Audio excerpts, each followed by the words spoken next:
आखिर वो क्या चीज है जो किसी कहानी को इतना डरावना बना देती है? आज हम एक कहानी की बनावट को ही परत दर परत खोल कर देखेंगे, ये समझने के लिए कि डर काम कैसे करता है। और इसके लिए हमने एक छोटी मगर बहुत ही परेशान कर देने वाली स्क्रिप्ट को चुना है, जिसका नाम है the last call from black hollow. चलिए इसकी गहराई में उतरते हैं। कहानी की शुरुआत बस इस एक लाइन से होती है, मिसेस वेल्स नाम की एक औरत का एक बेचैन कर देने वाला वॉइस मेल। बस यही एक लाइन हमारी जानी पहचानी दुनिया में पहली दरार डाल देती है। ये शक का वो पहला बीज है जो एक ऐसा सवाल खड़ा करता है जिसका कोई जवाब नहीं, कि अगर वो उनके पति नहीं है तो फिर वो कौन है या क्या है।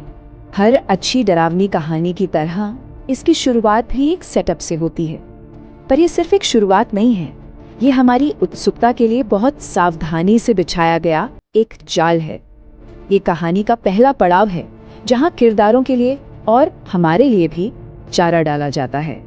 ये स्क्रिप्ट एक पॉडकास्ट और एक वॉइसमेल के फाउंड फुटेज स्टाइल का इस्तेमाल करती है।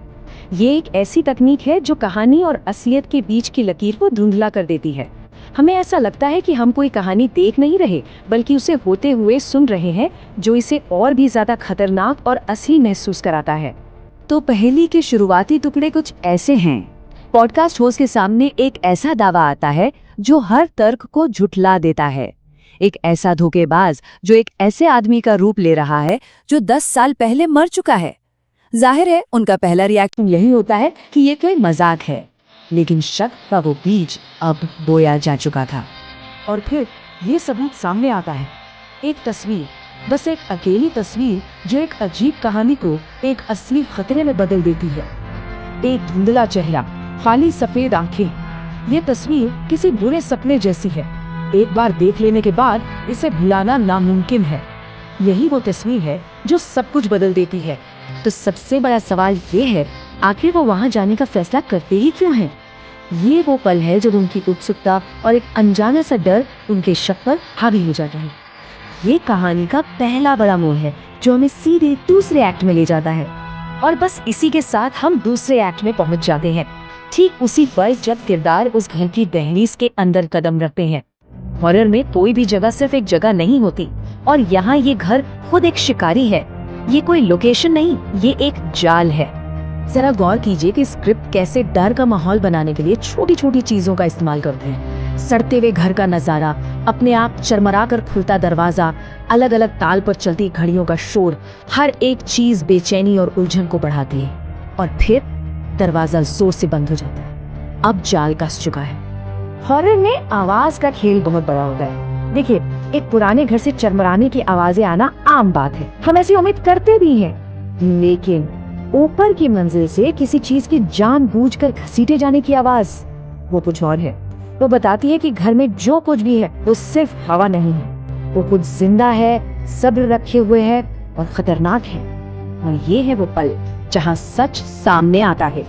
ईमेल वाली तस्वीर और दीवार पर लगी तस्वीर एक ही है। अलौकिक खतरा अब कोई शक नहीं, बल्कि एक डरावनी हकीकत है। अब उन्हें ये पता चल चुका है कि वो किसी आम बुताह घर में नहीं है, वो किसी ऐसी चीज के साथ है जो मुमकिन ही नहीं है।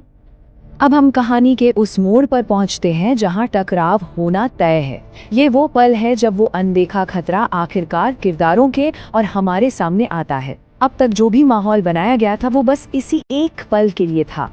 मिसेस वेल्स की ये चेतावनी इस बात को पक्का कर देती है कि किरदारों ने एक जानलेवा गलती कर दी है। उन्होंने एक बुनियादी नियम तोड़ा है, अंधेरा होने के बाद आना। और अब खतरा एक अलग ही लेवल पर पहुंच गया है। ये लाइन हमें बताती है कि अब यहाँ से वापसी का कोई रास्ता नहीं है। जरा देखिए कि स्क्रिप्ट कैसे कदम दर कदम तनाव को बढ़ाती है। मदद के लिए एक कमजोर सी पुकार, कांपती हुई मिसेस वेल्स, और फिर अलमारी के दरवाजे के खुलने की वो धीमी असहनीय चरमराती आवाज। हर एक पल डर को और बढ़ाता है जब तक कि वो अजीब बिगड़ी हुई परछाई सामने नहीं आ जाती। और यहाँ कहानी का सबसे खौफनाक नियम सामने आता है। उस चीज को ताकत कैसे मिलती है, उसे खुराक कहाँ से मिलती है? सिर्फ सुनने से। उनकी सबसे बड़ी गलती घर आना नहीं थी, बल्कि पहली बार में उस वॉइसमेल को सुनना था। उनका सुनना एक तरह का न्योता था। और फिर ये होता है। याद है वो घड़ियां जो बेतरतीब चल रही थी? अब अचानक वो सब एक साथ बजने लगती हैं। ये आवाज में एक ऐसा बदलाव है जो बताता है कि अब अफरा तफरी खत्म हो गई है, अब उस चीज का माहौल पर पूरा कंट्रोल है। ये एक बहुत ही पावरफुल सिग्नल है। कहानी का आखिरी हिस्सा सिर्फ भागने के बारे में नहीं है, ये उस जाल की असली फितरत को जाहिर करने के बारे में है। ये बताता है कि ये डर कोई एक बार की घटना नहीं है, बल्कि एक कभी ना खत्म होने वाला चक्र है जो बस फिर से शुरू होने वाला है।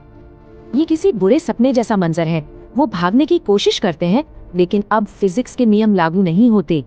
सीढ़ियां कभी खत्म ही नहीं होती और वो चीज बस ऊपर खड़ी मुस्कुरा रही है। ये दिखाता है कि यहाँ से कोई बचकर नहीं निकल सकता, क्योंकि असलियत खुद ही टूट चुकी है। और यही इस स्क्रिप्ट की असली खूबी सामने आती है, ये भयानक सिमेट्री। कहानी की शुरुआत और अंत एक दूसरे की गूंज है, लेकिन एक बहुत ही डरावने मोड़ के साथ। जो कहानी वो सुना रहे थे, अब वही कहानी उन्हें सुना रही है। उस चीज ने सिर्फ उन्हें ही नहीं, बल्कि उनकी कहानी को भी हाईजैक कर लिया है।